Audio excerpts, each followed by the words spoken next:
3 minutes to go, Julie, is that correct?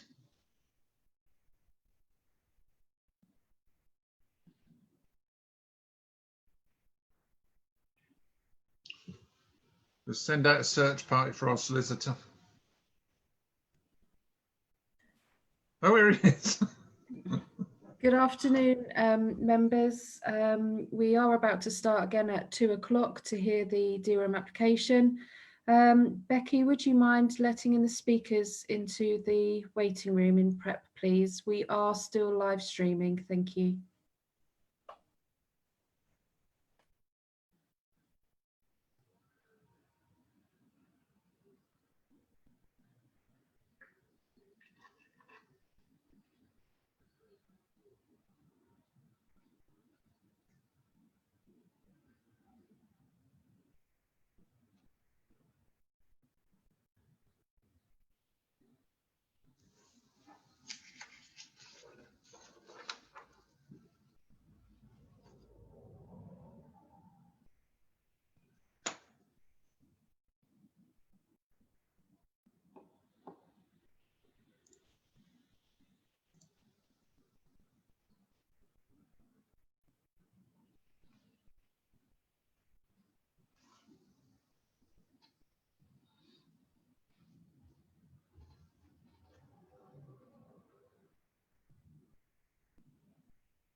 Good afternoon.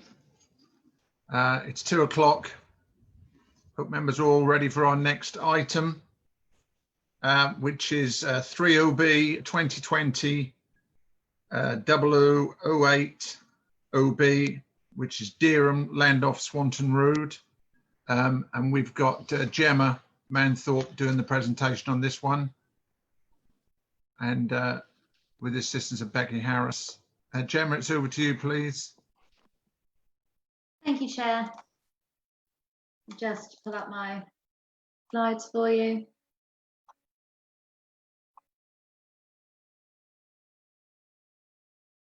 There we are. The application is an application in Dereham. You can see the description on the screen before you. It's to vary the Section 106 agreement with respect to the affordable housing provision from 40% to 25%. The application site is located to the north side of Dereham and to the east and west of Swanton Road, as you can see on the slides before you here, outlined in red, and the site extends to around 10.57 hectares in total. Sorry, Gemma, we can't see the presentation. Oh, okay, 2 seconds. Apologies. Is it there with you now?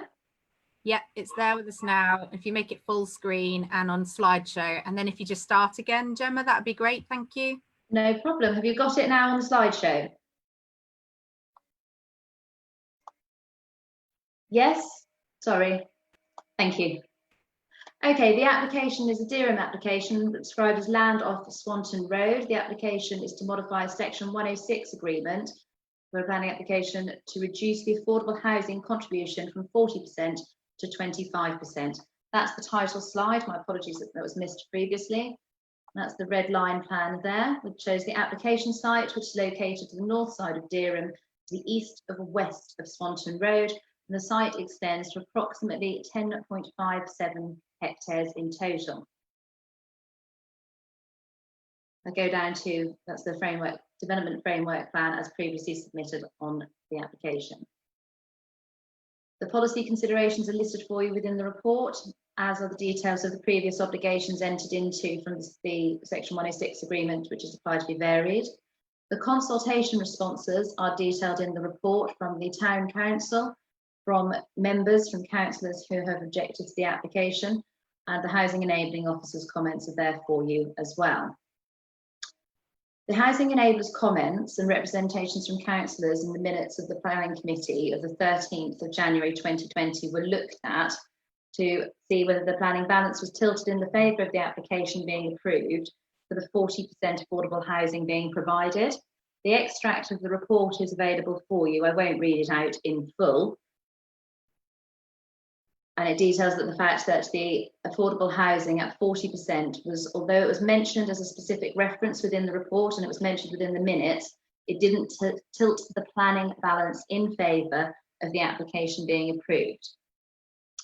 The Town Council have raised the point, and this is at section 1.2 of your officer's report before you, that the application should, under paragraph 57 of the National Planning Policy Framework, be refused and a fresh application for planning permission be submitted.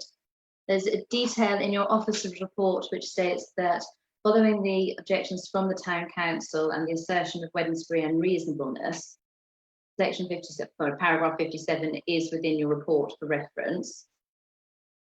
And it goes through again the minutes and the information from the 13th of January 2020 application was read and gone through. The 13th of January 2020, when the application was originally heard, is after the adoption of the local plan, which was November 2019. As such, the application was assessed in all points bar the affordable housing on the current and adopted local plan. The affordable housing was previously required at 40% and now is required at 25%. So, as per the above, the minutes and the report note the provision of 40% for affordable housing. This is not stated as the reason that the application was approved. As such, it is reasonable to assess that the application can be determined in a positive manner without being found as Wednesbury unreasonable. Councillors and the Town Council have stated that the application should be resubmitted in full to be assessed against the current planning policies. The application site is an allocated site for housing development. There's no reason that should the developer decide to resubmit their application on an allocated site, that it wouldn't be recommended for approval with affordable housing at 25%. However, to require the applicant to resubmit the application could delay the delivery of the housing on the site, which has currently got an extant planning permission. It's noted within the conclusion that section 106 has been recently signed, and where the application would be resubmitted, there'd be no basis for acquiring affordable housing above the level as contained within the local plan adopted 2019. And therefore the application is recommended for approval subject to a deed of variation being entered into. Thank you very much. Thank you. We have our first speaker is the Clerk of the Town Council, Mr. Tony Needham. I'm afraid I've still got presentation screen on. I can't see Mr. Needham.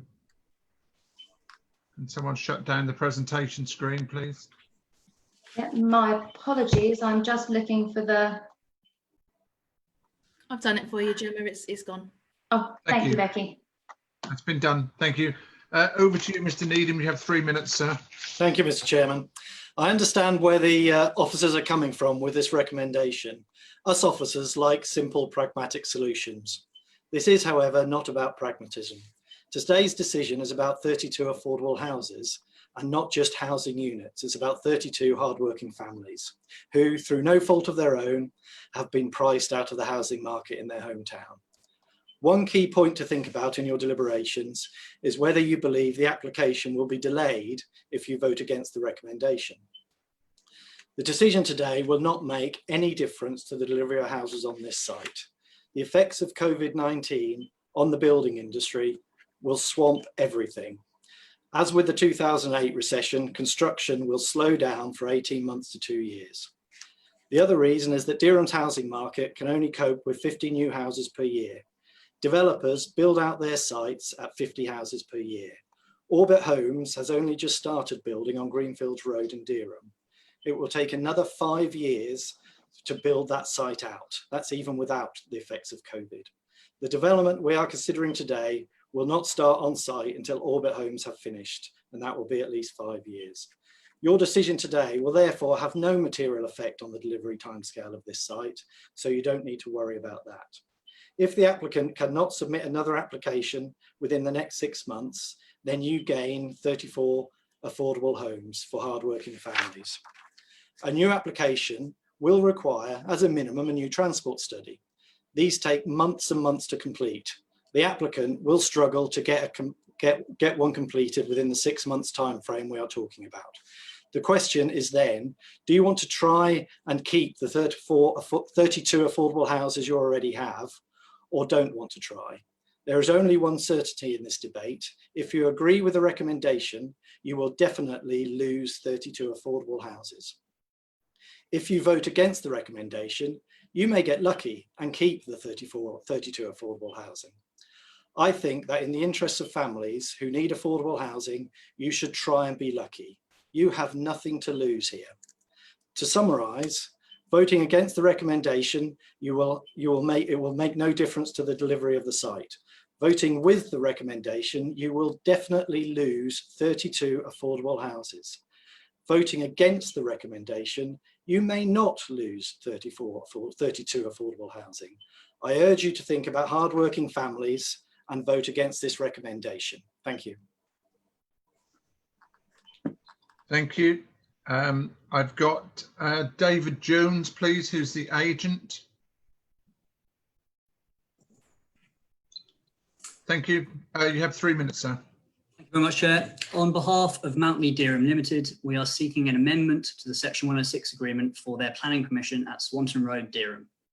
The modification concerns the obligation to provide 40% affordable housing provision, which is no longer in accordance with adopted policy.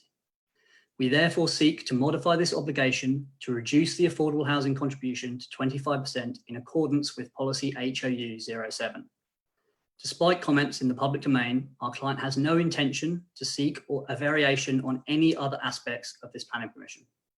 The variation sought for the affordable housing provision is one which was discussed with your planning officers and agreed to be fair and reasonable in light of the changed policy. I would like to add that this is confirmed in your officer's report, which clearly states at paragraph 1.3 that the provision of 40% affordable housing was at no point cited as a reason that the application was approved. There is therefore no reason why the current application should not be approved, as it is in full accordance with adopted policy. I'm happy to answer any questions. Thank you. Thank you very much for that. We've got Councillor Phillip Morton, please.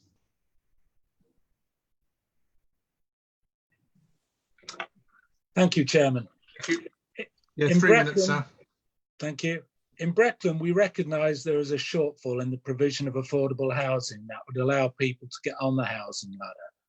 For this reason, I object to this application seeking to cut the element of affordable housing from 40 to 25%.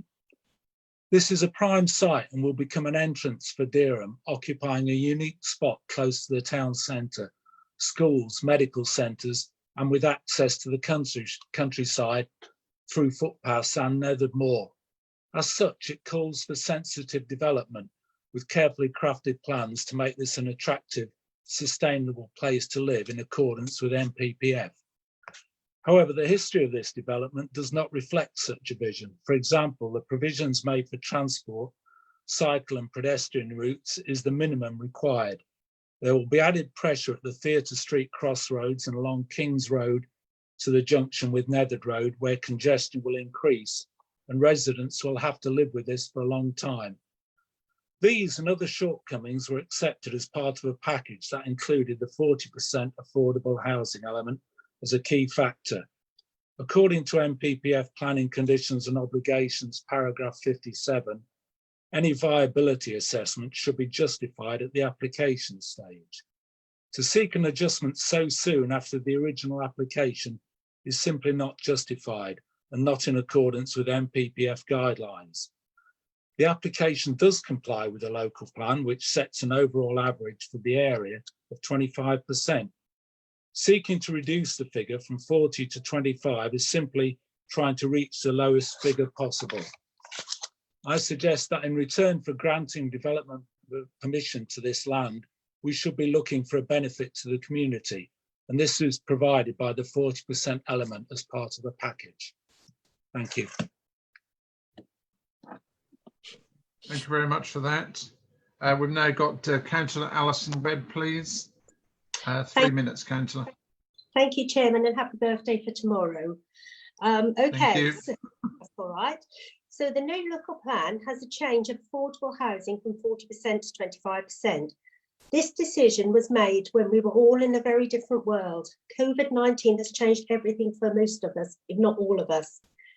As Executive Member of Housing, I've become more aware of the increasing need for affordable houses for our community. We have at least 8 applications a day, and I expect this to increase in the future as an impact of COVID over the next months, with the economic impact hitting our families. Basically, the things are going to get very, very difficult in the future, and affordable houses are really, really needed. I asked the previous chairman for the local plan, the old local plan, whether the changes on the new plan would impact on previously approved applications. He said no, unless a really good reason was given. So what is the reason here? I hear, oh, it's because it's a new local plan and we can all reduce to 25% now. I've asked the planning officers whether the reason was that the site was unviable without this change, which would be a reason to put it forward. The answer from the officers is no. The site is completely viable. So the reason for reducing the number of houses would be to make more profit, so the site would sell for more.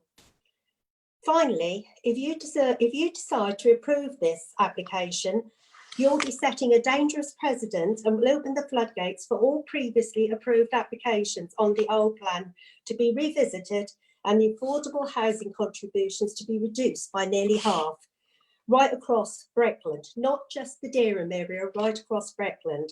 A can of worms, in my opinion. Is that what you want? And is this what the community deserves? I don't believe so. I think with the economy changes we're all going to face, we need affordable homes and we need as many as possible. Thank you, Chairman. Thank you very much for that, Councillor. It's now open to questions from members. I've got Councillor Crane, please. Yes, thank you, Chairman. Talking about the viability, it was interesting to hear what Councillor Webb said. Are we saying that a viability assessment has not been done on this site to reduce this, to prove that there needs to be a reduction in affordable housing to make it viable? Has there one been done or not? Rebecca?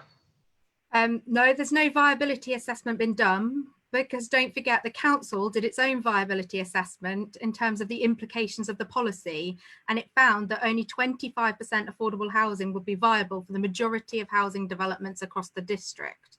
And therefore the real risk of, there's been a lot of talk about whether we could or couldn't get, or what the impacts of COVID are. We don't know those impacts to date, but what is likely is that if we don't approve it, the viability of the entire development to come forward is likely to lessen, and our own policy and evidence base for our policy tells us that. And in that regard, I would ask members to consider only the planning merits of the application and whether it's acceptable in accordance with planning policy to reduce the affordable housing limits, not what we may or may not get.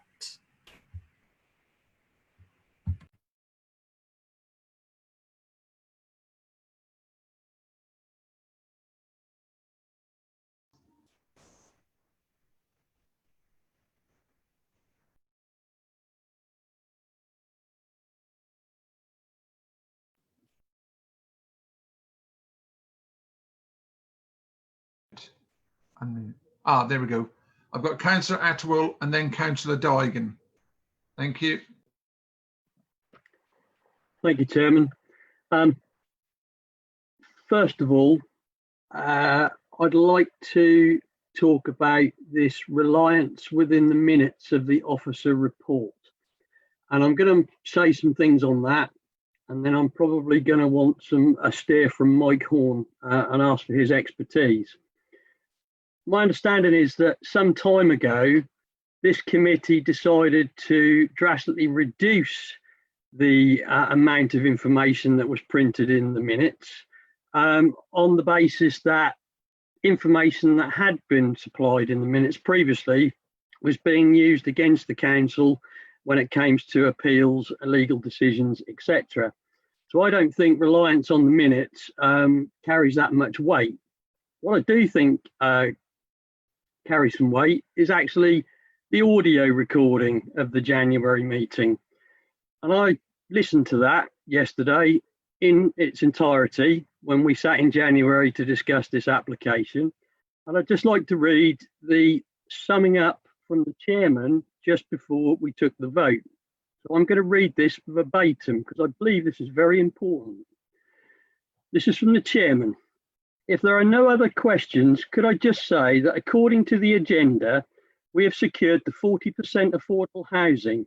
So that's one thing secured by Section 106 agreement, all part and parcel of the whole package.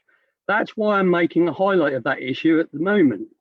Now, I have to say, the 40%, I think, was one of the top items. I looked at the report pack for the January meeting, and 40% affordable housing, if you can see that, was the top line in the report.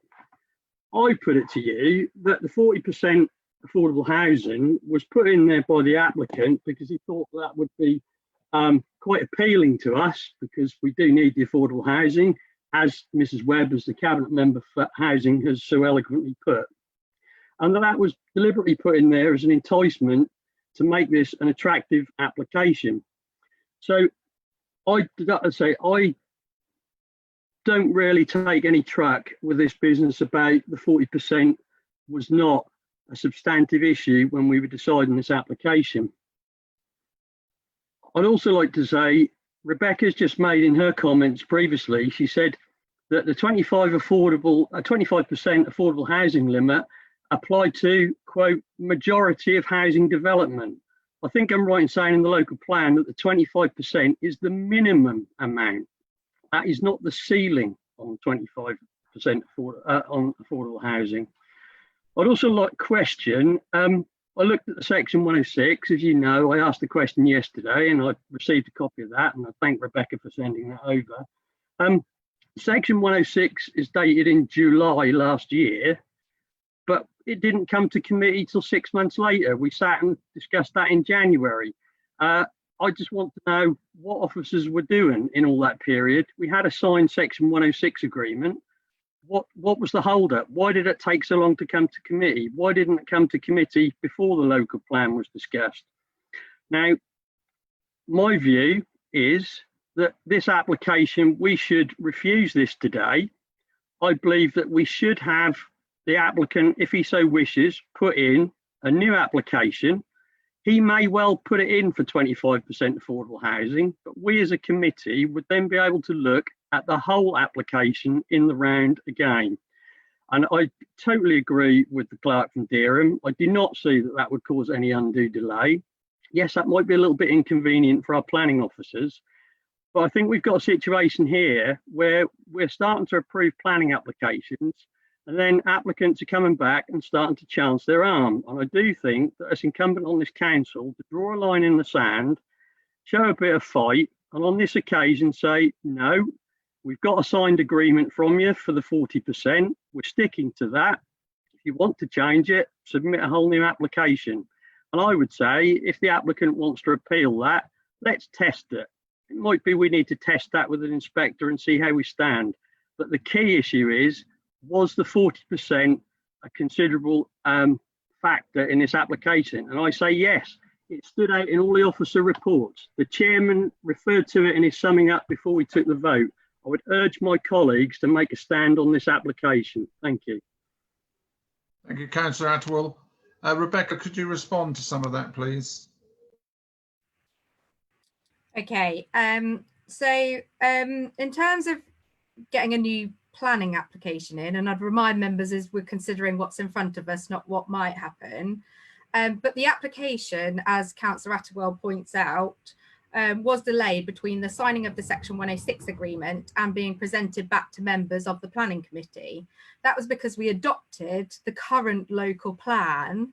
And as members will recall, we didn't bring housing applications to committee for a significant period of time while we reviewed the adopted policies, the inspector's report, and the implications of those policies. Once we understood them completely and had gained proper legal advice and undertaken the relevant training with councillors, we then brought those applications to planning committee. This application, as you'll note from the deferred report of the previous application, was considered in accordance with the current local plan and all the policies within it. However, on that date, the Section 106 had already been signed with the 40% affordable housing in it. The 40% affordable housing was raised as a matter within the planning committee meeting. I was the officer presenting that meeting. And I said at that time that the applicants would have the opportunity to come back and vary the 40%. And that wasn't going to the heart of the permission, given that it's an allocated site within the local plan.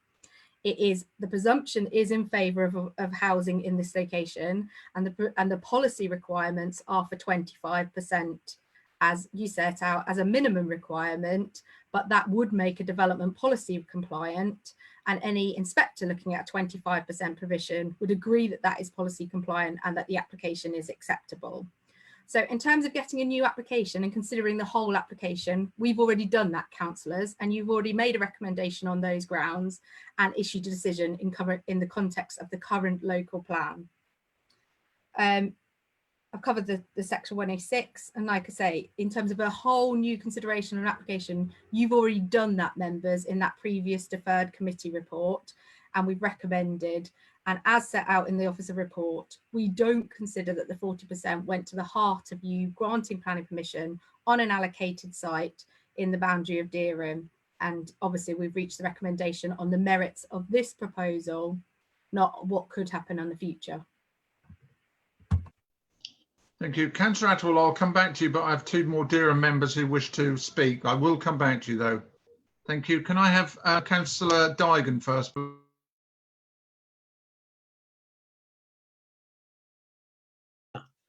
Can you hear me now? Hello? Oh, you can hear me. My two sort of questions I've got as such is the rest of the 106 bits of the application subject to the previous local plan or to the current local plan? Because obviously if we were going to change the housing element, all the other elements could possibly change, and due to the 106 agreed due to the new local plan. And this is probably a question for Mike Horn here, is if we did turn it down, do they have any, at the moment, any appeal against us? And what would be the likelihood of an appeal against us? And would we be subject to possible costs and damages for not giving them this 25% decrease? Or actually, can we actually insist that they have a new application without that risk? I'll take that directly if that's okay with you, Mr. Horn. Yes, thank you. Thank you, Chairman. There's no doubt about it that on the one hand, if this application is refused, there, in my book, is a likelihood of an appeal. And there will probably be an application for costs that is made in that appeal on the basis that the council has been unreasonable. And I have to say, and it's fair for me to say, that I think the council will struggle to substantiate any grounds that could avoid such an application for costs.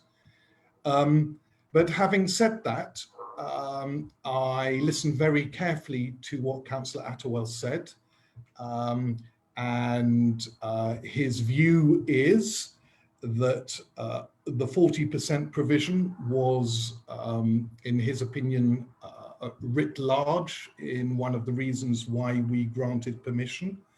And he feels that sometimes we should make a stand. And that, members, is for you to determine.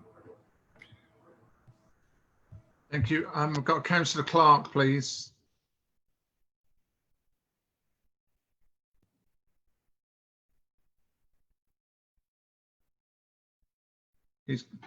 Councillor Clark's disappeared off my screen. Thank you. There Can he you hear is. me, Chairman? Yes, I can. Yes, thank you. Yes, I'm sort of third speaker from the committee for speaker on this. I've been in on all the applications that we've had for Swanton Road. It is agreed that it is an allocated site, as Councillor Attewell was pointing out. It is a prime site. Okay, it's a prime site in terms of the entrance to Dereham, so the viability of it as a site and attractiveness to developers isn't in question. There were a significant number of improvements made to the application, but having sat through all those, I'm completely convinced that the 40% was a prime consideration in that. And it does seem to me, although I'm now in my second term as a councillor and also on the planning committee throughout, and it strikes me, I can't recall any decision where the minutes and what the meaning of the minutes was in terms of what the committee decided or didn't decide to give weight to has been relied on in this particular way, to then say, well, although you had 40% in there, it wasn't a major consideration, therefore we can now go back to what's in the current plan at 25%. So, and we also don't have a viability request in there in terms of the original application. So I'm afraid on this occasion, I would disagree with the officer and agree entirely with both Councillor Morton and the Town Clerk and Councillor Attewell. Thank you, Chairman. Thank you. Did you want to come back in there, please, Mr. Horn? I want, if I may, Mr. Chairman, just to say, and this goes back to a point that Councillor Attewell made as well. Councillor Attewell is quite right that under a relatively new regime of the minutes, I say relatively new, probably a couple of years old now,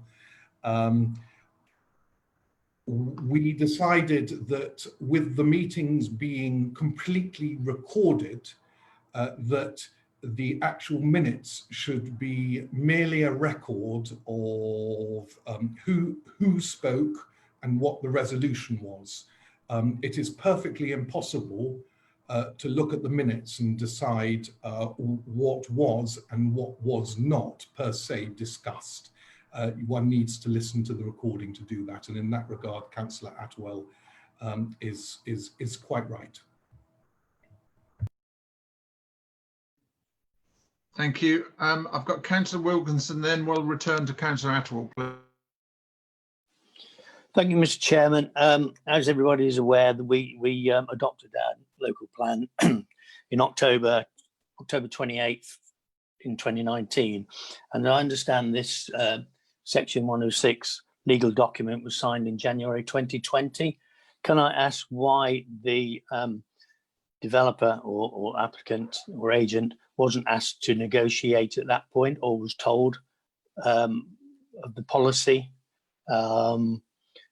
Because it is like I was pulled up on the last meeting, it is a legal document, and I wasn't allowed by the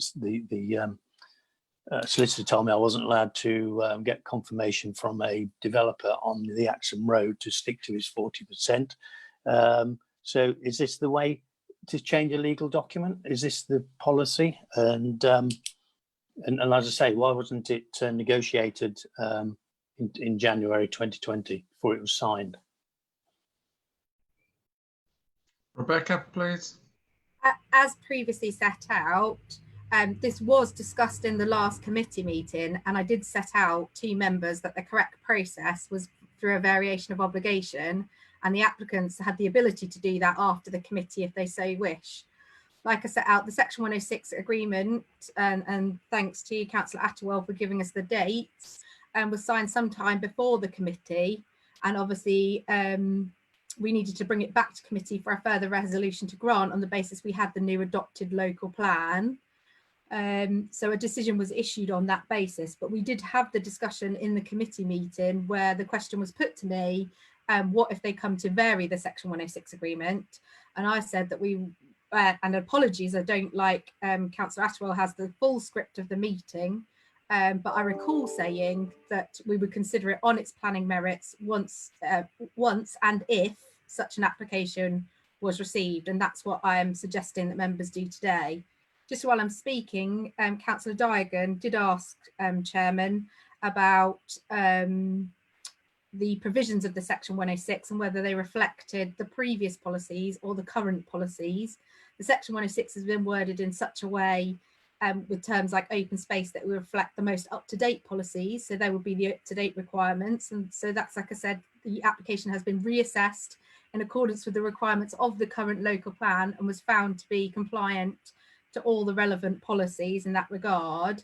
However, as Gemma's already set out, we would need a deed of variation to vary the affordable housing section, obviously to reduce the 40% down to 25%, but also the policy requires a different mix that would need to be addressed in the deed of variation. So Gemma has already set out that in the event this application was recommended for approval today, we would need a deed of variation to alter the clause with specific regard to the affordable housing to make it policy House 7 compliant.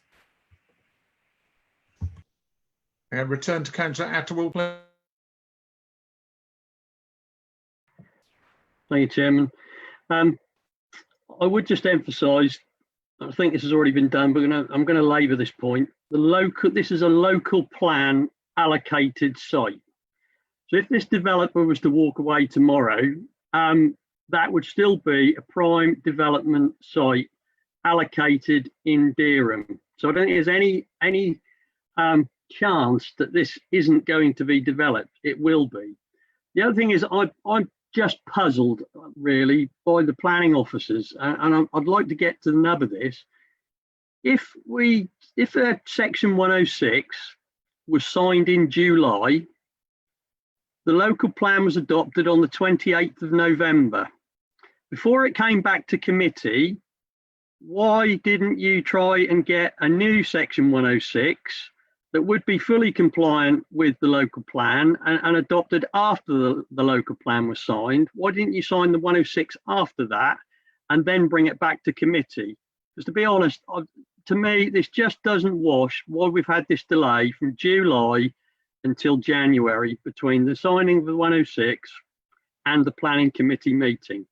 And I would just say once again to my colleagues, if we do not put a line in the sand, lay down a marker, and at least show that we're willing to fight on behalf of our communities when something like this happens, we will get this time and time and time again.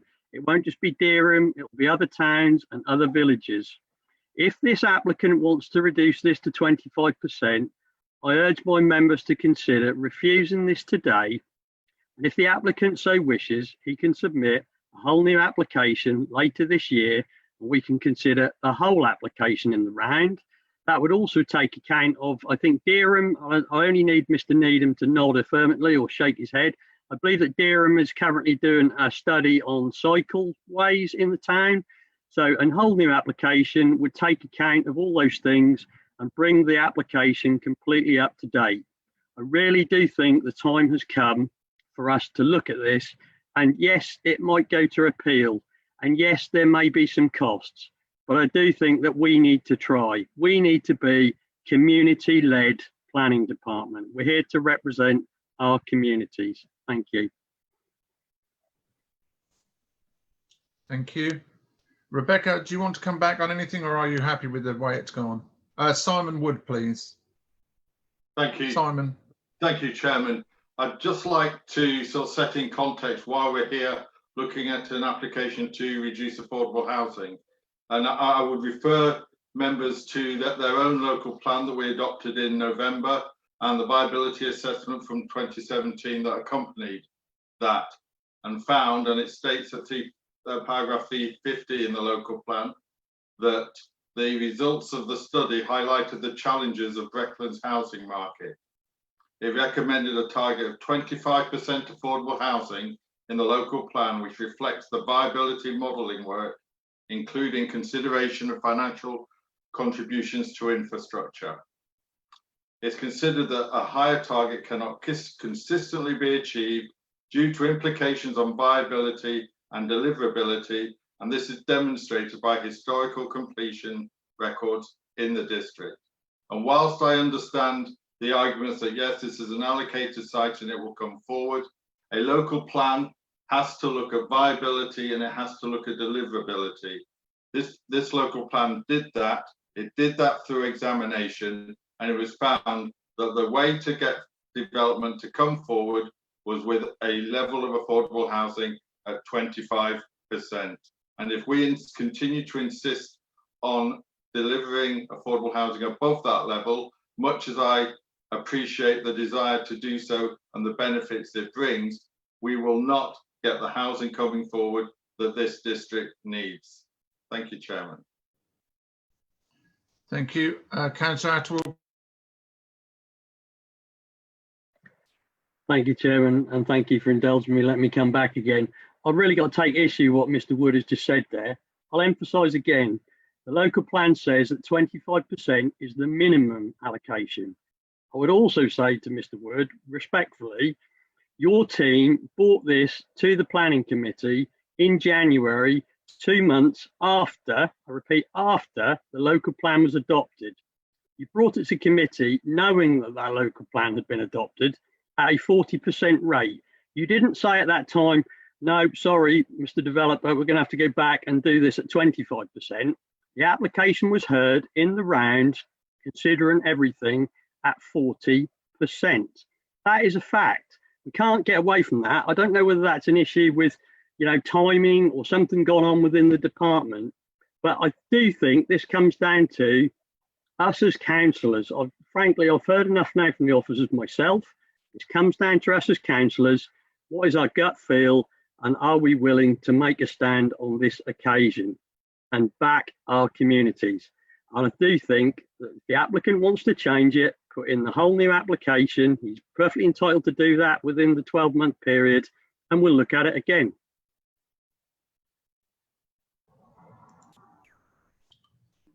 Thank you. I've got a very uncomfortable feeling about this at the moment. And I'm wondering if there's any room for discussion, any further discussion, should I say. One thing that was touched on by one of the members, one of the speakers, was the fact of there didn't seem to be any form of negotiation. Do I have an answer as to whether there is any form of negotiation? Simon, I've got you with your hand up. Yeah, I want members to be absolutely crystal clear on what our policy says. Our policy, HOU 7, says at paragraph 3, bullet point 3, 25% of qualifying developments should be affordable housing. It doesn't say maximum, it doesn't say minimum. It states that as the policy compliant level. We've responded to Councillor Attwell's points in respect of the history of the Section 106. So I don't propose to go over those again. In terms of this application complies with your own policies, and therefore it will be seen to be unreasonable, in my professional view, advising you as members if you choose to ignore that advice. I'm not sure for negotiation, Chairman. Okay, thank you. Are there any other members who have not understood any part of this presentation? And you're all clear with that. Councillor Attwell, I'll take you back very briefly, but this is about the 5th time, but just very briefly, please. Thank you, Chairman. I just would like to come back on what Mr. Wood just said there. He said that this application is compliant. And by definition, then, I would suggest that the application that his officers brought to the committee in January was not compliant. If that is the case, can he confirm, or is it the case that the 25% is the minimum figure? Therefore, that's why we considered a 40% figure in January. I would like an answer to that, please. I'll come back if I may. The 25% figure is the figure that makes it against the current policies policy compliant. If a developer chooses to submit with a higher level of affordable housing, that application will be judged on its merits on that basis. It doesn't mean it's policy compliant or not compliant. Okay, I think we've exercised this enough. I'm going to can I confirm that all members present have heard the application in full before the vote is taken? Can you just raise your hands that you've heard all the presentation?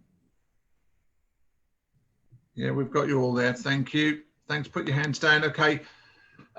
So your officer's recommendation is approval on this adjustment to this housing. So can I have Julie, please? Can you go through the roll call so we can get a vote on this, please? Thank you, Chairman. Can I ask everybody, all planning committee members, to unmute themselves, please? Thank you. Councillor Claire Bose. For the recommendation. Councillor Chapman Helen. For. Councillor Keith Gilbert. Against. Councillor Phillip Digan. Against. Councillor Helen Crane. For. Councillor Harry Clark. Against. Councillor Roger Atterwell. Against. Councillor Dale. For. Councillor Keith Martin. For. And Councillor Peter Wilkinson. Against.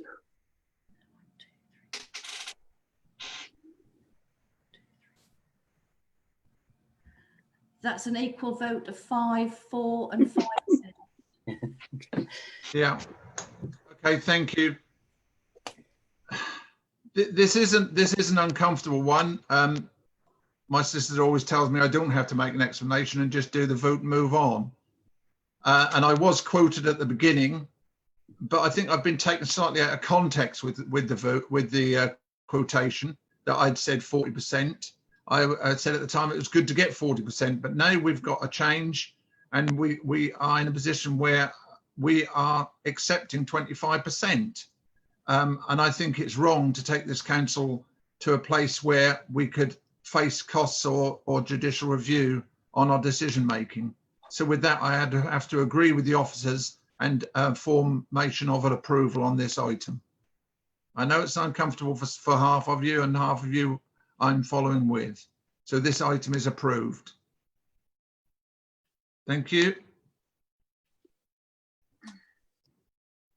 So if we can move on to our next item. Councillor Bose, were you wishing to speak or agreeing that we move on?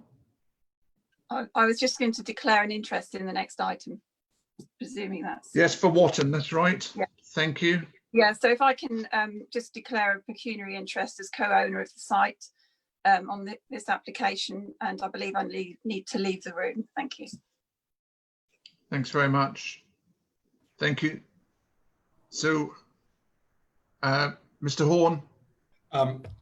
Yes, I think Councillor Bowles means a personal and prejudicial interest, as opposed to the nomenclature that she used.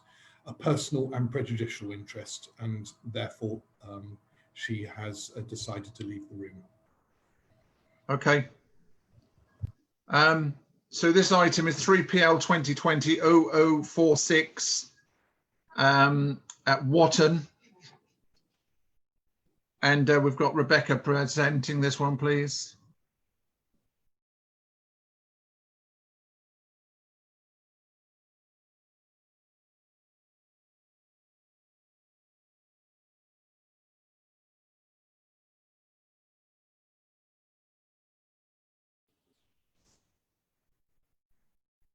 Are you able to unmute yourself, Rebecca? Thank you, Chairman. Sorry, I was just getting the presentation up.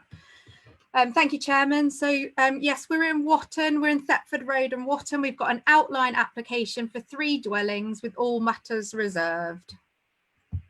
So the application site is there in front of you. It's outlined in red on the aerial photograph, and the building you can see in front of you is also within the application site.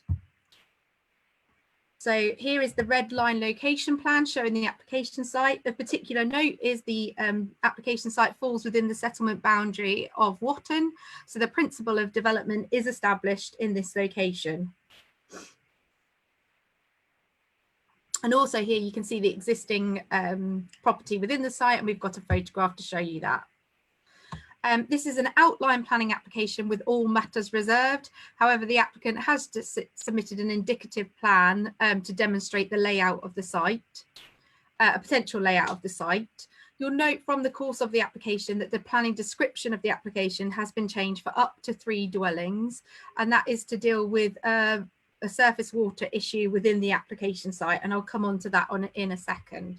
But as you can see from this plan that the site is capable of accommodating 3 dwellings within character of the area, whilst remaining good spacing and good amenity space to meet the required policies. And they provided some elevations just to demonstrate what those dwellings could look like.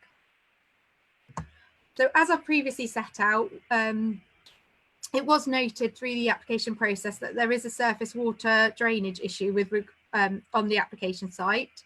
This is the Environment Agency surface water flood risk map plan amalgamated for you on your screen. You can see the bungalow at number 51, and then you can see the site wrapping round. The matter was discussed with the applicants who have submitted relevant information in this regard, and that is why the planning description has been changed to up to 3 dwellings. At this point, I'd remind you what section 14 of the MPPS says with regards to flood risk, that all development should be located outside areas of flood risk. You can see from this plan and from the additional information that the applicant submitted that the extent of flooding doesn't cover the entire site, and therefore it is possible to locate dwellings outside of areas at risk of flooding. And this is why the description has been changed to up to 3 dwellings. Officers consider that there is sufficient space on the site to accommodate at least 2 dwellings within the application site outside of any surface water flood zone. And the applicant, through their flood risk assessment process, believes that they can demonstrate that 3 dwellings can suitably be accommodated within the site through the application process. On that basis, we've changed this description to up to 3 dwellings, but in the event at the reserved matter stage, the applicant cannot demonstrate that these dwellings will fall out of the surface water flood zone, then we will reduce the number to 2 dwellings until we get an acceptable development in accordance with section 14 of the MPPF. And a note has been added to the permission to remind the applicants in this regard. So here is the existing dwelling within the application site. So I said I'd show you some photos of it. Here are the dwellings that exist opposite the application site. And here we have some site photos just to demonstrate the application site and what it looks like from within the boundaries of the application site. You will also note from the officer report that there was a concern over the removal of a tree with a tree preservation order on it. That's not a tongue twister. This has been assessed under a tree report and is a category C2 tree. And therefore is the lowest category in the tree categorisation orders. It's been assessed by our tree officer, and on the grounds of the health and detriment of the tree, they're accepting of its removal.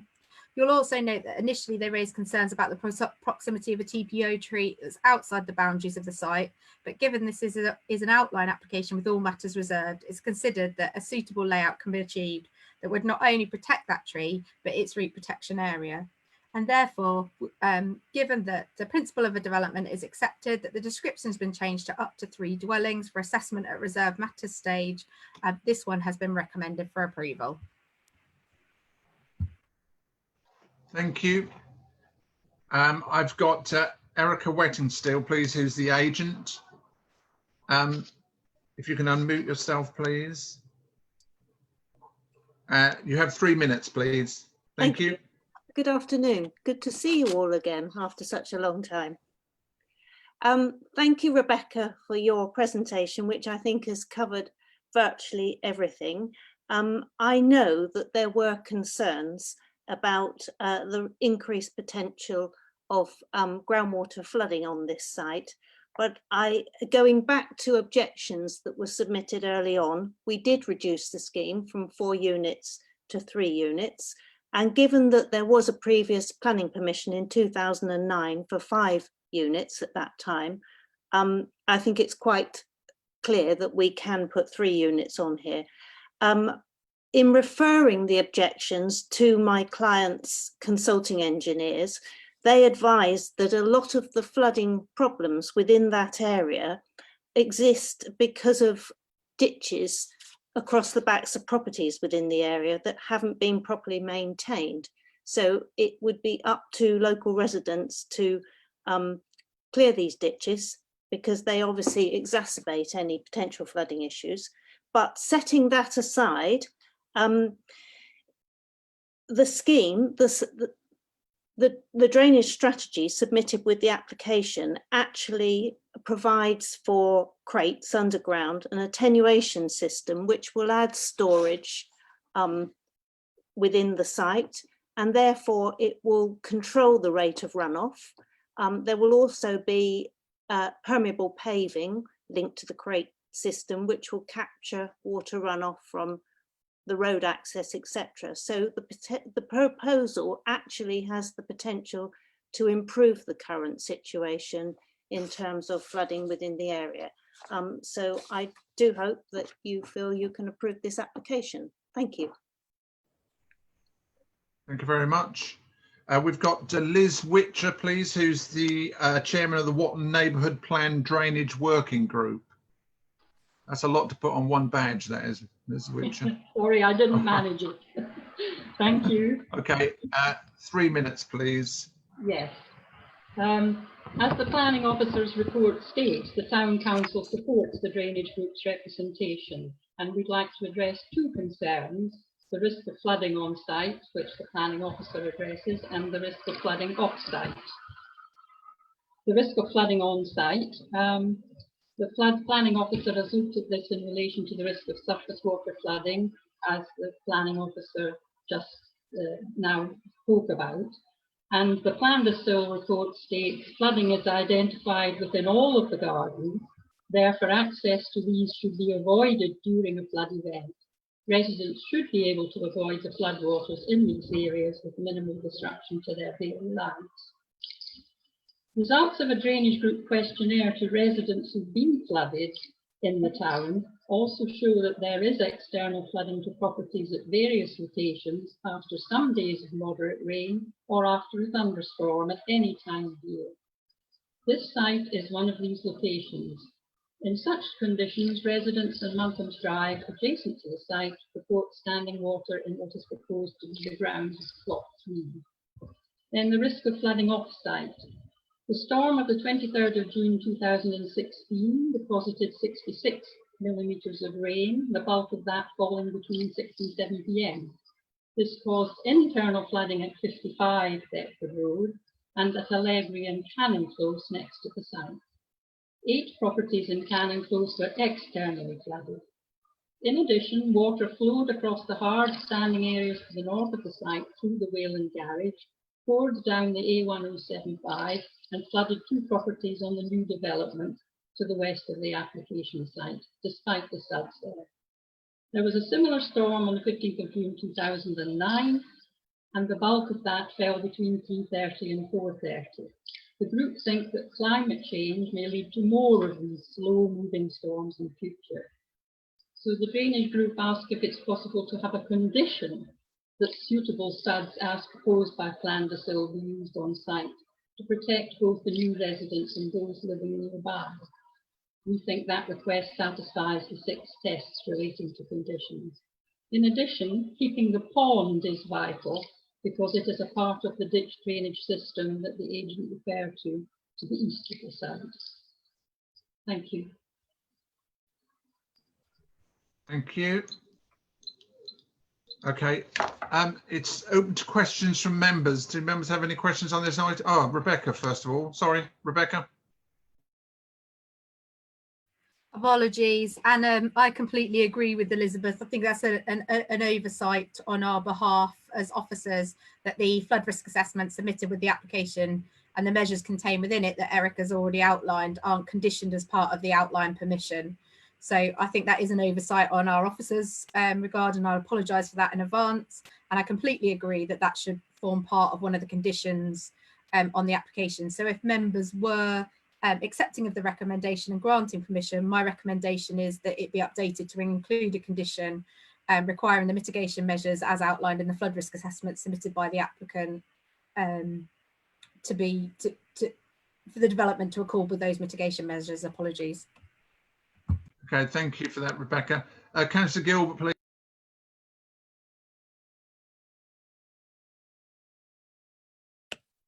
Thank you, Chairman. Sorry, it took me a while to unmute there. Yeah, I have absolutely no problem with the development on this site. I would say that I am actually a member of that Morton Neighbourhood Plan drainage group.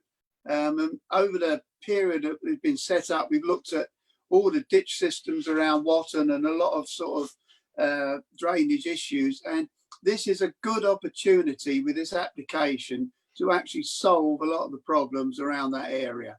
And it is with the ditches and the pond, and it's actually, when you drill down into these things, you can see why these ditches were there in the first place many years ago, how they've been filled in and abused by people, and the ditch system doesn't work.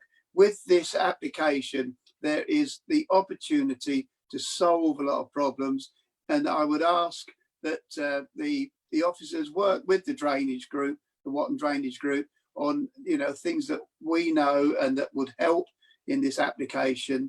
And if that can be taken on board, I'm sure we can find a good resolution to a lot of these problems. Thank you. Thank you. Any other questions from members at all? No. Rebecca, could I just ask one thing which I had missed the other day? The site, or the part of the site that we've lost a property on, where does that come in ownership? To the existing dwelling or to one of the new dwellings, or is it going to just be a site on its own with nothing? Do you know the answer to that? Do you mean the existing dwelling? That's to stay, yeah, and then it will have its own curtilage, and then 3 new dwellings. But the other side of the driveway, where one of the original 4 properties was going to be, which is now not happening because of the drainage issue. Where's the ownership of that piece of land? Well, I assume that'll be assigned to one of the dwelling houses, Nigel. When we get the reserve matters, they'll demonstrate within the layout that that's been assigned to a particular property. Okay, it just seemed a bit sort of in the middle of nowhere. Okay, thanks for that. So can I confirm that all members present have heard the application in full before the vote is taken? So can you please raise your hands so I can see that you've all heard the presentation, you're all happy, right? Hands down. So your officer's recommendation is approval on this one. Could I have Julie please to read the roll call and take a vote on that, please?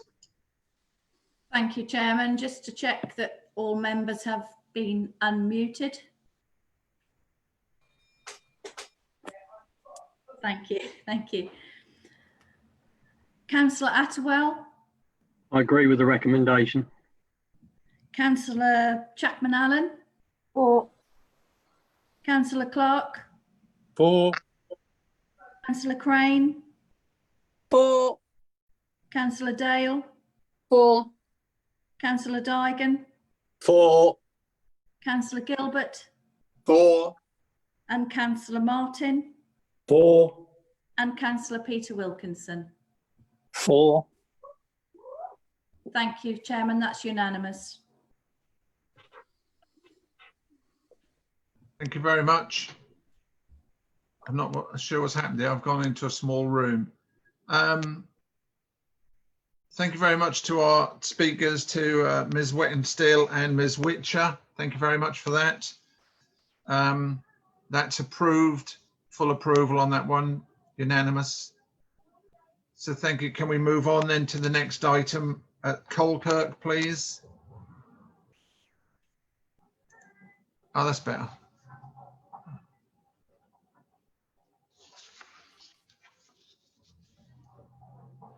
And we've got Gemma on that one, please.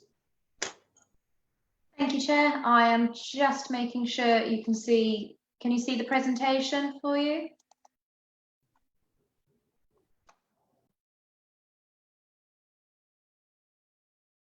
I'll assume that's a yes. Thank you. Go ahead, Gemma. Thank you very much. This application is another variation of a condition of an obligation for a Section 106 agreement. There has been a viability assessment submitted with this application. I will just put you to the beginning, to the front page. There we are. So it's to reduce the affordable housing provision from 24% to 10%. And there's the application site there laid out before you. This application has been referred to members of the committee decision by Chairman's panel. The site, as you can see on the screen before you, extends to approximately 0.95 hectares and consists of at the time of the application and consists of rough grassland. That's expanded on within your report. The application that was approved, the full application, which is referenced in your site history, was the erection of 21 dwellings. Your policy considerations and the obligations contained within the Section 106 agreement are detailed within the report. The Parish Council have replied that they have no comments to make on the application. Your housing enabler officers' comments are there for you to view within the report. So this application was heard at Planning Committee on the 24th of June 2019. So it was heard just over a year ago. During the time the application was heard before members, there was a viability assessment being submitted. However, it hadn't been independently assessed by the Valuation Office, the district valuer, and as such, committee assessed the application on the basis of the information that they had before them, but it was noted within the report and within the comments from the Housing Enabling Officer, which is also within your report and your assessment, that the site would be subject to an independent assessment on a viability appraisal. The district valuer has come back and responded that the site is not viable for the provision of 24% affordable housing. The viability assessment did demonstrate that 10% affordable housing is viable on this site, and that would offer 2 properties being put forward as affordable housing. And this is detailed in the report. This is the site showing the red line here. And that's the site layout for you here. When you look at the viability assessment, the costs and the abnormals are built up by the high quality materials and the level of infrastructure primarily within the development. And this development was put forward to receive approval through the high quality design and layout. And so the layout you can see before you here. The Housing Enabling Officer has no objection, subject to a deed of variation, including a clawback provision. So that's what the recommendation is for you here. If members are minded to approve the application, there will be a relevant clawback clause. So the application has demonstrated that the site cannot be viably delivered with provision of affordable housing at 24%, and as such, the provision of 10% is recommended for your approval. Thank you, members. Some site photos that members may remember showing the externals here. Thank you. Thank you. We've got Sarah Hornbrook, please, who's the agent. What's happened? I've gone.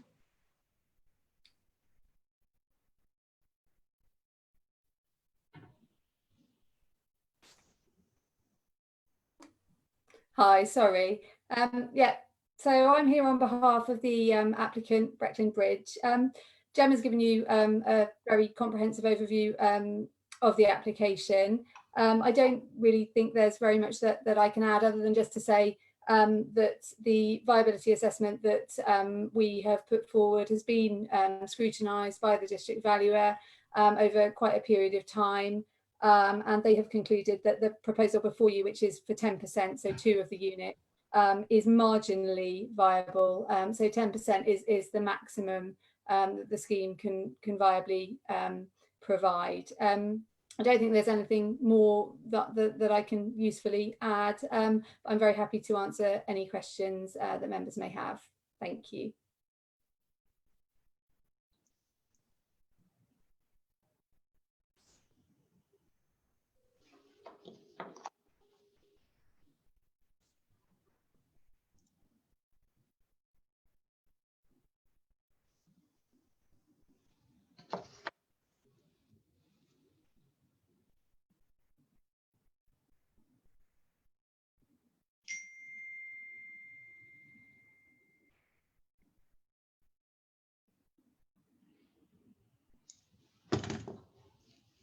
Thank you. I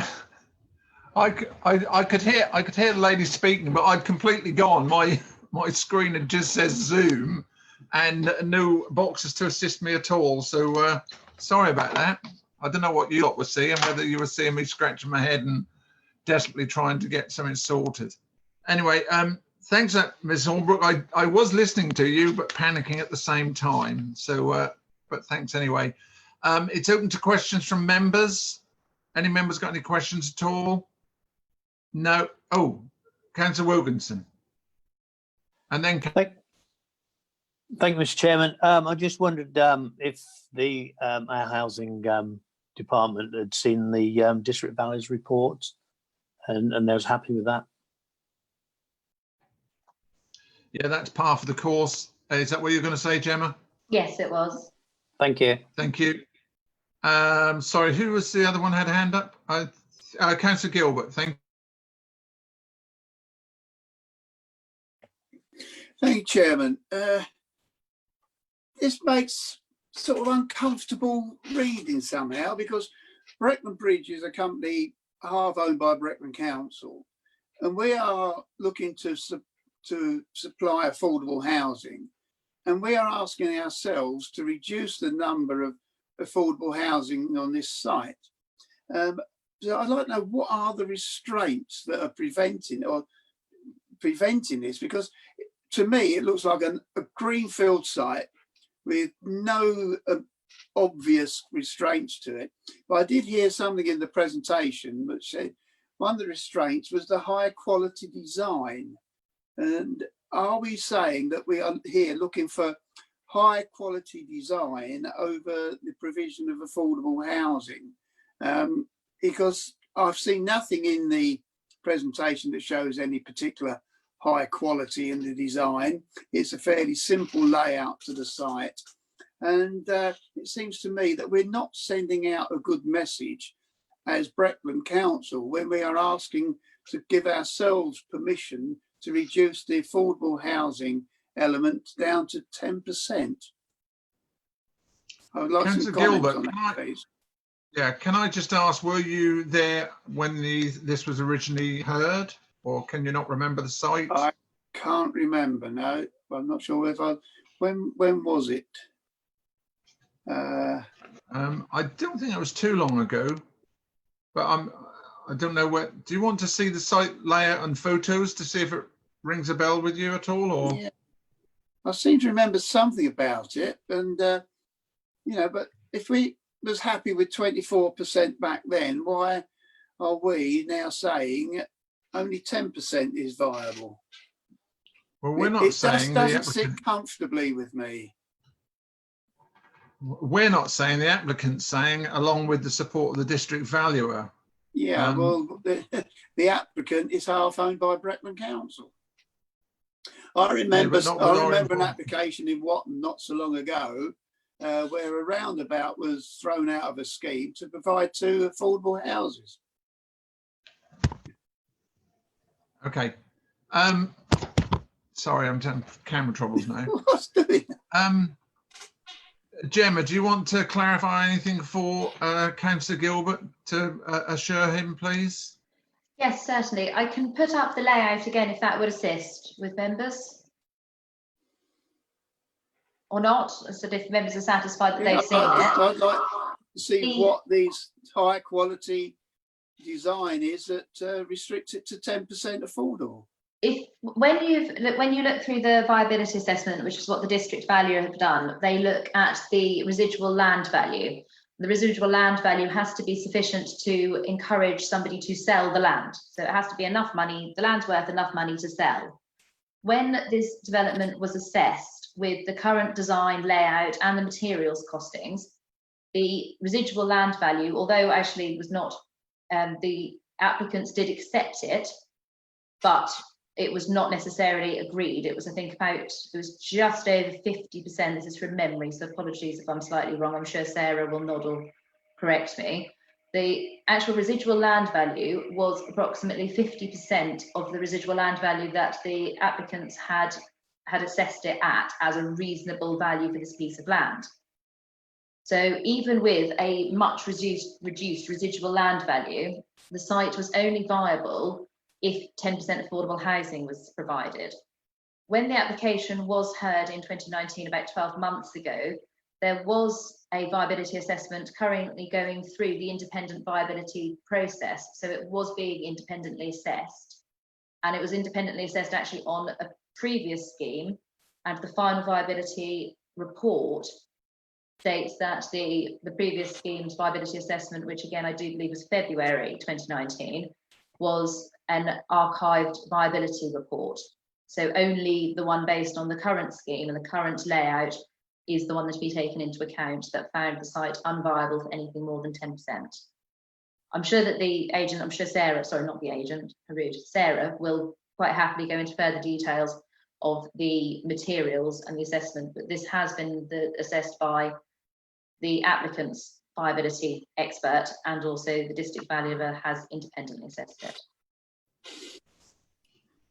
My main concern is that Councillor Gilbert is appears to be judging only half of the situation, because I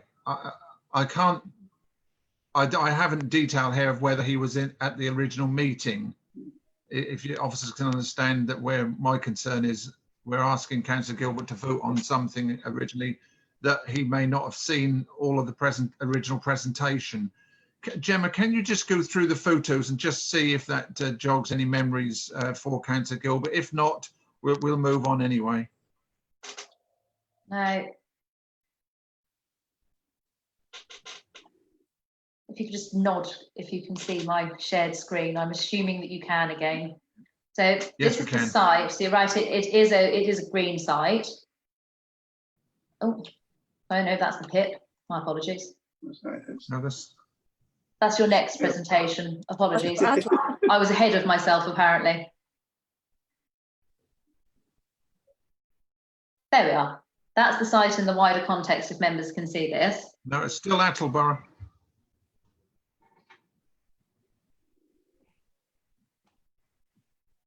One second. I say 1 second. Give me a moment. I've just stopped your screen share, Gemma, so if you sort of start from scratch. Thank you, Becky. Here we go. Is that the correct one? Thank you. Okay, so here is the site, and then again, I'm assuming everyone can see what I can see, although I've assumed incorrectly 3 times now. And there, that's the site in context.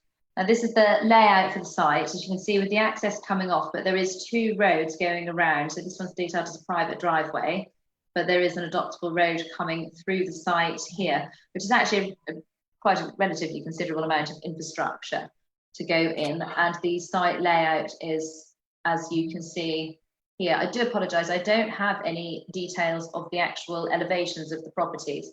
But as I said, I do know from looking at the viability assessment and from discussions with the applicant that the materials used and the modern development such put forward is one of the reasons for the viability assessment having been submitted. Gemma, can I just say one thing? Knowing Councillor Gilbert, where the entrance is at the southern end of the site there, Councillor Gilbert, there is a very large, on the opposite side of the road, a very large sort of lay-by to some allotments. So I don't know if that rung any bells with you at all. But what I will say is that since I came back onto the planning committee after the last election, I have not missed any meetings. So I do. Then I would have. I do seem to remember the application, but it just doesn't sit easy with me that as but we are looking to reduce the number of affordable housing as we are part owners of the company which is going to develop it. That is my problem. Okay, well, this is the reason why the chairman's panel decided it should come and be heard in front of the other members. That's the reasoning on it. Rebecca, would you wish to comment? Can I just say that the build costs are only part of the viability assessment, so they're one of the reasons that the build cost and the design isn't preventing the affordable housing coming forward. There are issues with the viability of the site as a totality, and one of those is the build cost that's preventing that development from successfully coming forward with the 24% affordable housing it was approved for. The matter for your consideration today is not whether that design or not was appropriate at the time you permitted that application. It's whether or not that the applicant has submitted sufficient information to justify that reduction in affordable housing. Now, that reduction in affordable housing has been independently assessed by the district valuer, who are in agreement with that the affordability is only at 10%, and also by our own housing enabling officer, who's assessed that viability information and in agreement that we can only viably bring that forward. And like Sarah sets out, we can only just bring that forward, and that's because the housing team are asking for two bedroom dwellings on the site, and it only just makes it the viability in that regard. And the viability is obviously done on a site assessment basis, despite the owners of the development. So what members are being asked to consider today is whether the information you've been submitted is sufficient to justify that reduction in affordable housing. ASSA's officers are recommending that we've had it independently assessed, and all your officer team, including housing, are in agreement with that matter, and therefore your recommendation is for approval on this one. Okay, thank you. Can we, that's it. Thanks very much. Okay, no further questions from members then. I just want to ask, first of all, that we can have confirmation that all members present have heard the application in full before the vote is taken. Would you please raise your hands? Yes, that's everyone, hands raised. Okay, thank you very much. So your officer's recommendation is again one of approval. So can I hand over to Julie to take a roll call for the vote, please? Thank you, Chairman. Again, can I just ask everybody to unmute themselves? Thank you. Councillor Peter Wilkinson? For. Councillor Keith Martin? For.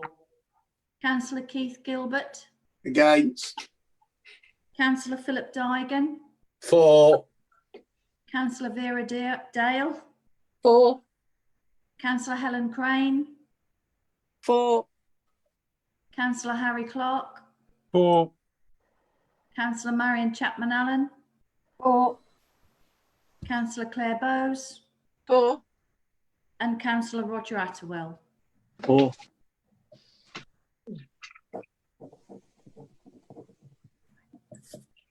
That's approved, Chairman. 9 votes to 1. Thank you very much. That's an approval. Thank you, Ms. Holbrook, for your time. Thank you very much. Okay, members, we can move on now to the next presentation. We've got no one joining us from the waiting room, so we can go. Oh, what was that for? Rebecca? Can we go, as we publish the agenda that says we don't start that item till 3 o'clock? What if people are tuning in? Yeah. Yeah, 9-minute break. Sorry, I thought we were a little bit behind. We're actually a little bit ahead, I mean, so we're actually behind. So you've got 9 minutes, guys, so we'll just freeze and go for a 9-minute break.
While we're waiting, can I just say, Teresa?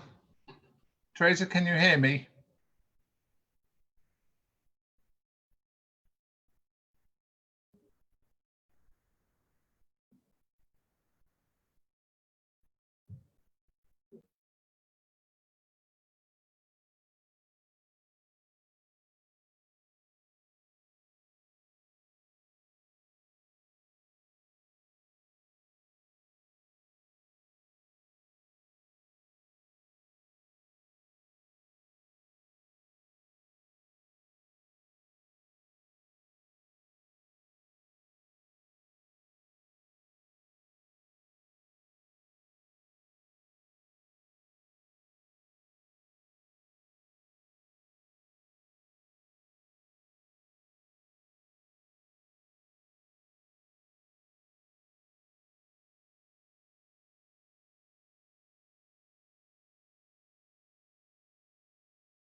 Teresa, can you hear me at all?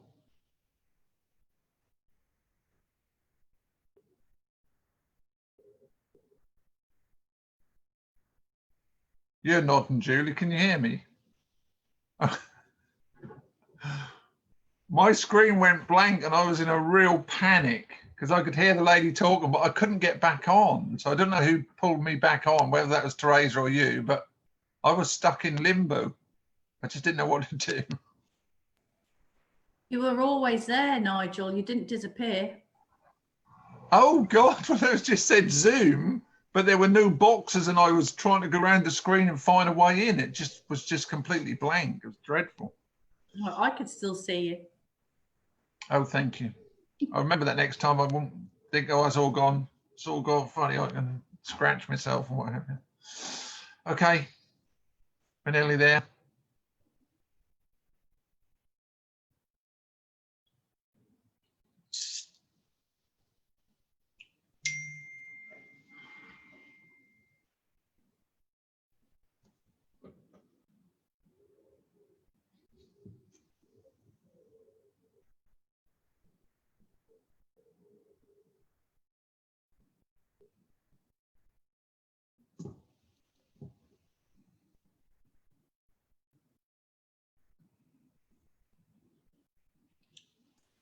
Okay, Chairman, it's 3:30.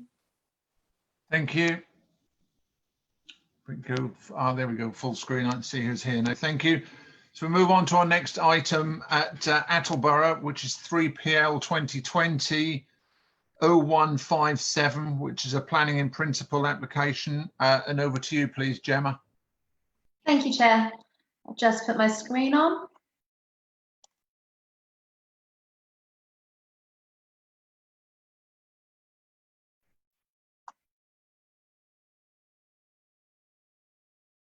There we are. I'm assuming that my screen is now shared. So as the Chair has already pointed out, this is a PIP application, a PIP, so it's a permission in principle application. As such, it's a slightly different set of criteria to normal applications, which is referenced within your committee report. And it's the land adjacent to West Car Road, and the permission in principle sought is for 6 dwellings. The members can see the site outlined here in red. And the key issues with relation to permission in principle is the location, the land use, and the amount of development applied for. So the site comprises approximately 0.44 hectares of land, and it's on the west side of on the northern side, sorry, of West Car Road. And the site frontage across here, as you can see on the red, is approximately 115 metres long. You can see the residential development to the side, and this is an industrial unit. I say industrial unit, it's a business unit. It's a retail and delivery unit. The relevant site history and the comments are within your report, so I won't go through those in great detail. I know members would have already read them. So, as said, a permission in principle application can only go through certain details, and the application can't be subject to conditions, it can only be subject to notes. So we go through the location of the site. That's a far better overview of the site here. So it's outside the development limits for Attleborough, and it's in between this linear development here, as members will be able to see, across the northern side of the road, of West Car Road. The application site can't be assessed, as in an officer's opinion, as an isolated site, given its proximity to other development. And as such, it's going to be assessed against the impact that the development will have on the intrinsic beauty of the countryside. As members can see, the development site, as outlined in purple, stops roughly in line with the linear development to the east of the site, and is in line with the development here, which actually does progress further into the open countryside. As such, it is an infill development. It does continue on the linear development line, and it's deemed that the location is acceptable for a residential use.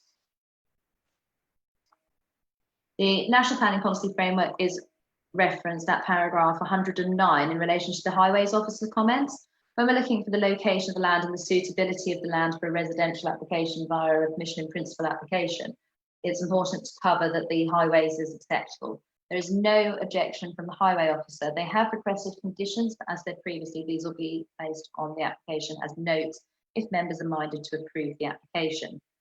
I'll take you to some photographs so you can see there's the site along here, and you can see the public highway along. That's the western view.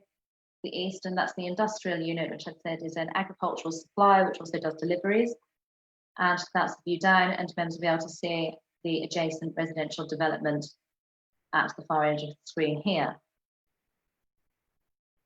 This is the boundary again, showing the existing residential properties, and does show the progression into the countryside and into the field there. And that's the view of the agricultural land to the rear and the development, and going further back. You can see further into the site. I'll take you back to leave you with the location plan.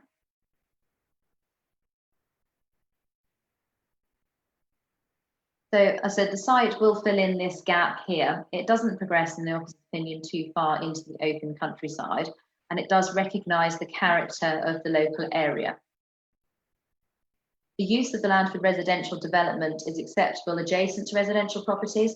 It has been noted that there will be a note put on any application that is approved by members today, just asking for a noise impact assessment because of the existing use adjacent. Although it is a shop that carries out deliveries, it's important to make sure that there is no use approved adjacent to a use that will cause adverse amenities to the existing and future occupiers of the development, and could possibly have an adverse impact on the existing employment use of the site. So your officer report goes on to detail the best and most versatile agricultural land. This is agricultural land that's proposed for development. However, it's grade 4 agricultural land, and it's not classed within the best and most versatile as per the National Planning Policy Framework. The amount of development as applied for, the details are quite limited, but members will be able to see from the development adjacent, 6 properties will sit on the site relatively comfortably. The technical details will have to show the appearance, the design, and where they're going to be located on the site, as well as all the other matters that will need to be assessed. However, they will be in keeping with the character of the existing dwellings to the east of the application site. The recommendation is that the application permission in principle is approved, with some notes placed on the approval for the technical detail stage. And the notes will be on the lines of notifying the applicant of the length of the approval, which is the 3 years. Those notes requested by the highways officers, which is the widening of the carriageways and the 2.4 metre parallel visibility display and such, a noise impact assessment, and biodiversity enhancements commensurate with the size of the site. There's also going to be a note placed on the site, because this is a self-build application, to make sure that the applicants are aware that this is self-build and to maintain as such for the technical details. Thank you, Chair. Thank you very much. If we can go back to full screen, thank you. It's open to questions from members. Anyone got any questions at all? No. Councillor Gilbert. Thank you, Chair. This is development in the open countryside outside the settlement boundary. What mitigating circumstances have been put forward to make this an acceptable application?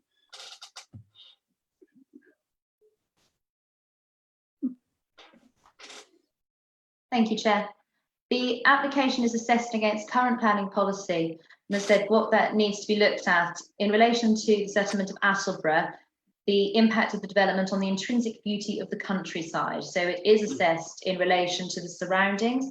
The report does detail that, for example, on the opposite side of the road, where there is far less development, this application would potentially not be recommended for approval. Obviously, it would have to be decided on merit, but the impact on the countryside and the impact on the character and amenities of the area is such for this application in this specific location, it is assessed to be compliant and not to have an adverse impact. Thank you. Councillor Martin, please. Thank you, Mr. Chairman. Mr. Chairman, just a couple of points. Self-build plots. Now, is that going to be a condition, self-build, for someone who wants to start and build their home? Or will it be done by a developer or what? So I'm all for self-build plots, which are very short in Attleborough. Someone can explain it. Rebecca, please.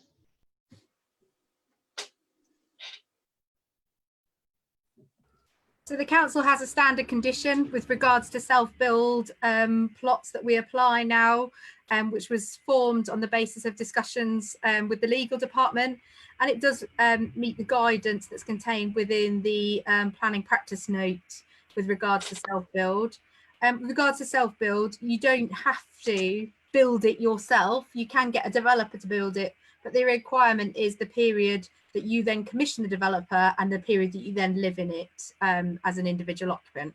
So self-build isn't a matter of you actually having to build that property yourself.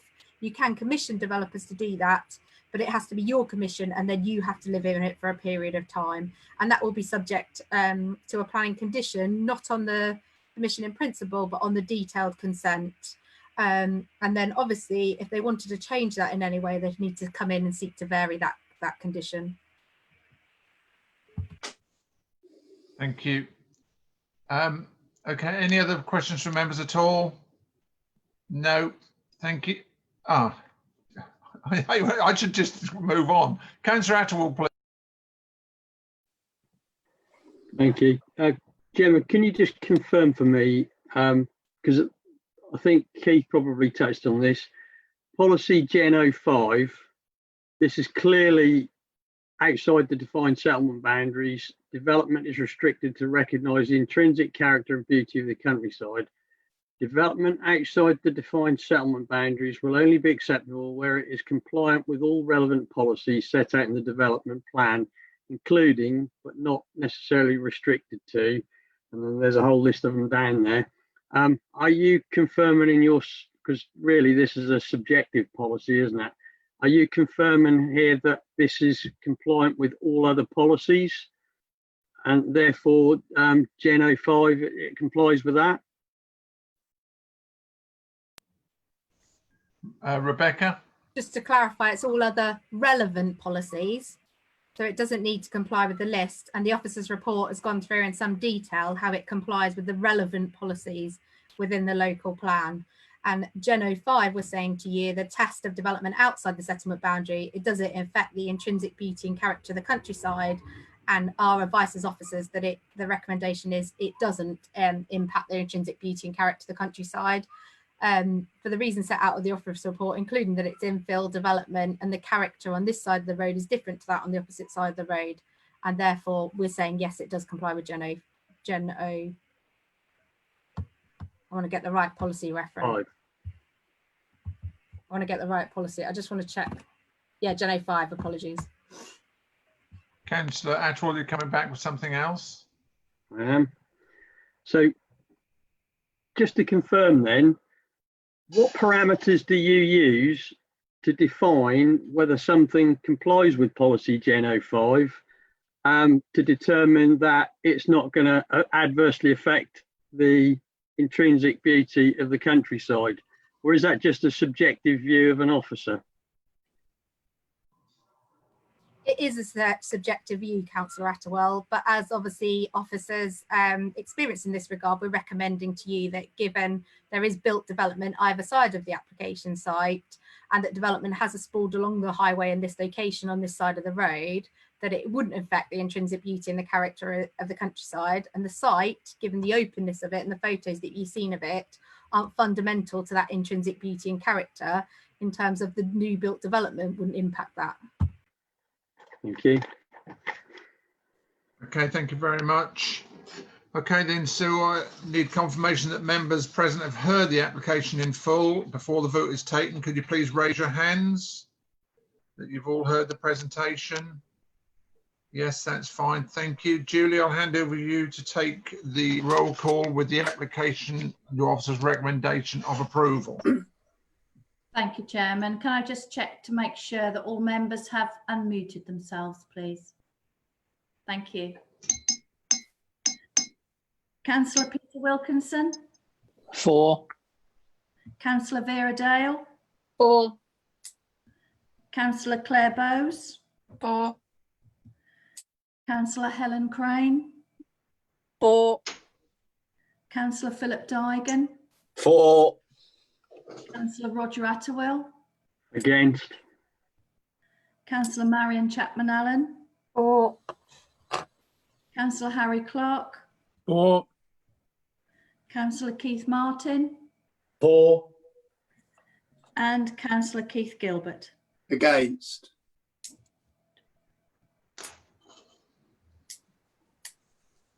This application is approved with 8 votes for and 2 votes against. Okay, thank you. That item is approved. Our next item up is at 4 o'clock.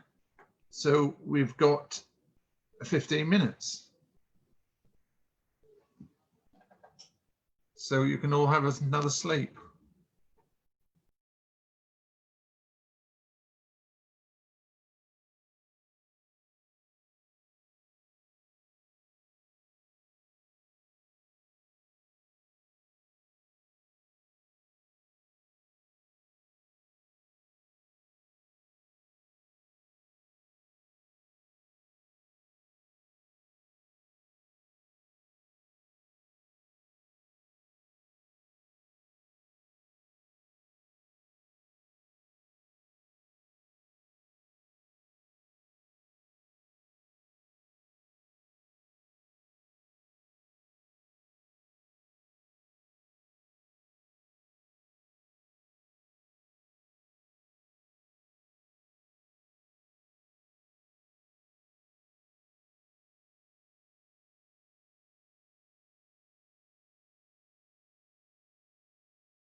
Okay, we are almost ready to go, about another 2 minutes. Just to make sure that some of you are geared up and ready. I've had a couple of contacts with regards to the time delay in between the applications. Unfortunately, it's because of the virtual presentation system due to the current COVID implications that we're in at the moment. The problem being is it's a legal requirement as a local authority to give timings so as to people who need to listen to the various applications. So I do apologise, but as someone has contacted me to say it was terrific because they went and got their washing in off the line before it rained. So there are some good points, but I'm sorry, but that's the way it happens. Are we ready to go, Teresa? Yes, Chairman. Okay, lovely. Thank you very much. Okay, members, we are now on our last item, which is Thetford 4 Old Bury Road, which is application 3PL 2020-0502, and that's a listed building consent. Over to you, please, Rebecca. Thank you. So yeah, we're in Thetford Old Bury Road. It's a listed building consent application for the removal of 15 metres of a decayed and now collapsed wall. So this is the location of Old Bury Road shown on the Google map in front of you, aerial view in front of you in Bury. This is the red line location plan containing a grade 2-star listed building. And this is showing you its location within the conservation area and the listed building marked in red in front of you. Here's the location of the wall that is going to be replaced, the 15-metre section to be replaced. And here's the elevation of the proposed wall, which has been discussed and agreed with our historic buildings officer. And here's the wall section. This is the image of the frontage of the listed building, which, as I say, is grade 2-star and located within the conservation area. And here is the east side of the garden wall, showing the various facing types and patch repairs that have taken place to keep the wall going as long as it has. Here's the east facing side of the wall to the rear of 2 Old Bury Road that's been rebuilt last year and exists currently. And you'll notice the similarities between this and the proposed wall for the 15-metre section to be replaced. And a further image of part of the wall. And this is the west side rebuilt to the rear of the site, just demonstrating how parts of the wall surrounding the development have been replaced and rebuilt. And this is where the new part of the wall will start. And here it shows the now collapsed part of the wall, which is needed to be replaced. You'll note from the officer report that an assessment of the significance of the listed building and its setting has been made, as well as the need to preserve and enhance the conservation area. You'll note from the officer report that the Historic England have been consulted and our own historic buildings officers who've been involved in the redesign of the wall. And all are in agreement that this is an acceptable proposal based on the elevations shown, an acceptable replacement of this wall, and this one, based on protecting the significance of the listed building and its setting, has been recommended for approval.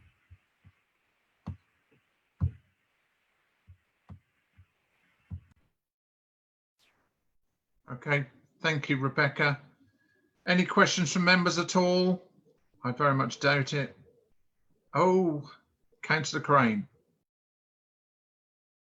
Oh, I'm sorry. Mine's just really, Chairman, one of interest, really, because obviously with the falling down wall, there's lots of flints that are there. Do they reuse the flints? That would be nice if they did, but that's just a comment. Not any technical question, but I would have hoped they did. There's no requirement on the planning permission for them to do that, but obviously Flint can be reused, and there is an element of Flint within the application, as well as it needing to be used in the new construction of the wall. So if you need them for your rockery, Councillor Crane, you'll have to get in touch with the applicant.